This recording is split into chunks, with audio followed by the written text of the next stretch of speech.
fascinante evento ocorrido no Texas em abril de 1897, considerado um dos mais antigos e importantes casos ufológicos no mundo.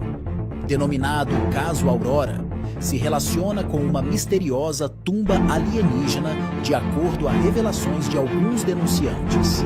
Neste vídeo iremos contar a história por trás do caso Aurora. Seja bem-vindo ao canal, a prova está aqui. Se você gosta deste tipo de conteúdo, já deixe o seu like e se inscreva no canal. O primeiro relato ocorreu em Sacramento, em Califórnia, na noite de 17 de novembro de 1896, onde muitos viram uma luz estranha em um chuvoso céu noturno. Nesta primeira noite, ele foi visto por dezenas de pessoas. A maioria deles viu apenas uma luz. Outros disseram ter visto uma forma escura de charuto atrás da luz. A descrição mais detalhada veio através de um motorista de bonde chamado Lowery, que disse ter visto uma máquina voadora manipulada por dois homens pedalando. Quando a história chegou aos jornais no próximo dia, causou uma série de controvérsias. Os jornais Sacramento Bee e o San Francisco Call deram ampla atenção ao caso e enviaram repórteres para entrevistarem as testemunhas. Na mesma época, o San Francisco Chronicle descartou todas as histórias. Depois de alguns dias, as notícias do avistamento se apagaram. Mas no dia 22 de novembro, o dirigível misterioso voltou a ser visto. Ele passou sobre Sacramento e apareceu sobre Oakland, São Francisco e São José. Nos próximos dias, o dirigível foi visto por toda parte na Califórnia. O ápice foi na noite de 25 de novembro, quando ele apareceu em 11 lugares ao longo do estado, incluindo Auburn, Chico, Fresno, Hayward, Napa, Oakland, Pasadena, Petaluma, Sacramento, São Lourenço e Visalia. Desde o princípio, o fenômeno foi chamado de dirigível. Embora fosse quase sempre visto à noite, testemunhas afirmavam que podiam ver uma forma vaga atrás da luz forte. Elas falaram de fuselagens em forma de charuto, asas batendo e grandes rodas como a de um navio de paz. Algumas testemunhas disseram ter ouvido vozes em línguas desconhecidas. Os relatos ficaram mais surpreendentes enquanto o mês passava. O coronel Shaw de Stockton reivindicou ter encontrado seres não humanos com o dirigível em uma estrada rural. Um homem, em índio, alegou ter ido a bordo da nave para um voo. Se aquelas luzes realmente fossem de uma máquina voadora, quem era seu criador? Vários pretendentes se disseram dono do objeto. Logo após os primeiros avistamentos, um advogado de São Francisco chamado George D. Collins anunciou que tinha sido contratado para representar o inventor do dirigível, que preferiu permanecer anônimo. Depois de alguns dias, Collins se retratou de suas declarações e disse que tinha sido apenas um mal-entendido. Pouco depois, William Hart, ex-promotor-geral da Califórnia, proclamou que estava em comunicação com um inventor misterioso e que o dirigível seria brevemente usado para bombardear a guarnição espanhola de Havana e liberar Cuba. Mas quando pressionado por detalhes e provas, Hart também voltou atrás em suas alegações.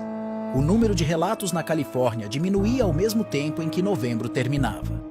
Houve uma breve aparição no dia 4 de dezembro, com avistamentos de dirigíveis no Brown Valley, Davis, Dixon, North Bloomfield, São Francisco e Vallejo. Então os céus ficaram quietos. Em 7 de dezembro, na Califórnia, os relatos foram sumindo das notícias e as mentes das pessoas se voltaram para assuntos mais mundanos. Mas a mania de dirigíveis não havia acabado. Longe disto, os avistamentos de dirigíveis tinham se movido para o leste.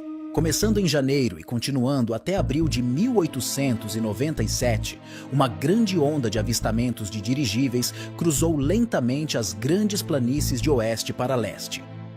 Como na Califórnia, a maioria dos relatos era de uma luz brilhante no céu noturno, temperados com alguns contos mais impressionantes. Foram relatados avistamentos por toda parte no centro dos Estados Unidos. Nebraska era um foco de atividade de dirigíveis. O primeiro avistamento relatado chegou no fim de janeiro e descrições em jornais dos avistamentos continuaram por meses. O ápice da onda de Nebraska foi em abril, quando as noites de primavera convidaram as pessoas para fora para observar os céus.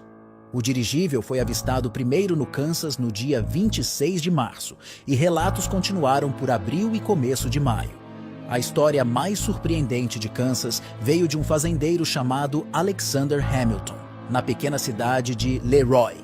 De acordo com Hamilton, o dirigível tinha passado em sua fazenda na noite de 20 de abril. Os pilotos laçaram um novilho no rebanho de Hamilton e levaram-no pelo ar. O Sr. Hamilton até fez uma declaração tabelada de 12 homens proeminentes de Leroy, atestando sua honestidade e veracidade. Chicago foi foco do misterioso dirigível. As luzes misteriosas chegaram a Illinois no começo de abril e duraram pela primeira metade do mês.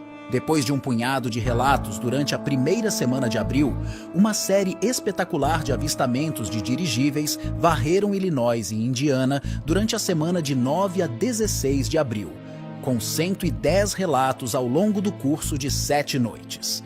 Foi visto por toda parte em Illinois, frequentemente em partes diferentes do estado na mesma noite. Não muito longe, em Wisconsin, um fazendeiro encontrou uma carta, aparentemente dos pilotos do dirigível, descrevendo sua construção no Tennessee.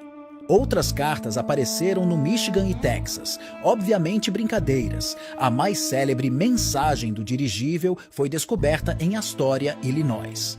Estava endereçada a Thomas Edison e era aparentemente um relatório codificado a ele do piloto do dirigível misterioso. Depois de Illinois e Indiana, os avistamentos começaram a desaparecer. Relatos ainda estavam sendo publicados em junho de 1897. Mas eles ficaram dispersos e eram poucos, e a grande onda da mania de dirigível tinha terminado. Foi quando a pequena cidade de Aurora, no estado do Texas, teve um incidente ainda mais estranho. No dia 19 de abril, o Dallas Morning News informou que o dirigível tinha colidido com um moinho de vento em Aurora e explodido. O corpo do piloto foi recuperado. Estava desfigurado, não foi identificado, e ele foi enterrado como um desconhecido. Alguns dos restos do suposto dirigível revelaram também um material marcado com um tipo de hieróglifo.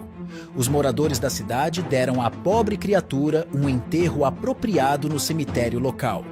Este anormal incidente teve bastante publicidade.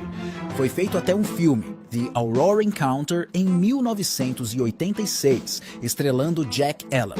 A notícia do acidente espalhou rapidamente, mesmo naquele tempo. Um artigo de jornal do evento ainda existe, escrito por Hayden, repórter para o Dallas Morning News.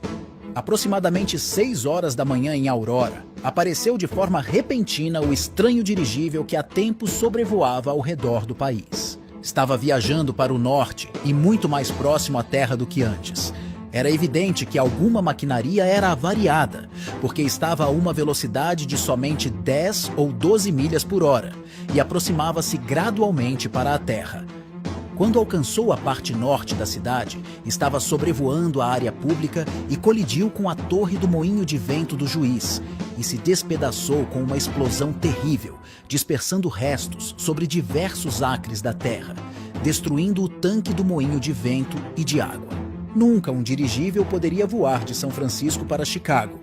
A explicação popular é que o dirigível não era um produto de tecnologia terrestre de 1896. Obviamente, deveria ter sido uma nave de outro mundo, uma vez que as luzes foram vistas em lugares extensamente separados ao mesmo tempo. O incidente de Aurora foi uma suposta queda de um OVNI que teria ocorrido a 17 de abril de 1897 em Aurora, Texas. Semelhante a Roswell, o qual aconteceu 50 anos mais tarde, teria resultado em fatalidade. Um corpo de um alienígena teria sido enterrado em uma cova anônima no cemitério local. A MUFON então investigou o cemitério de Aurora e descobriu uma lápide cujas leituras eram apontadas no detector de metal.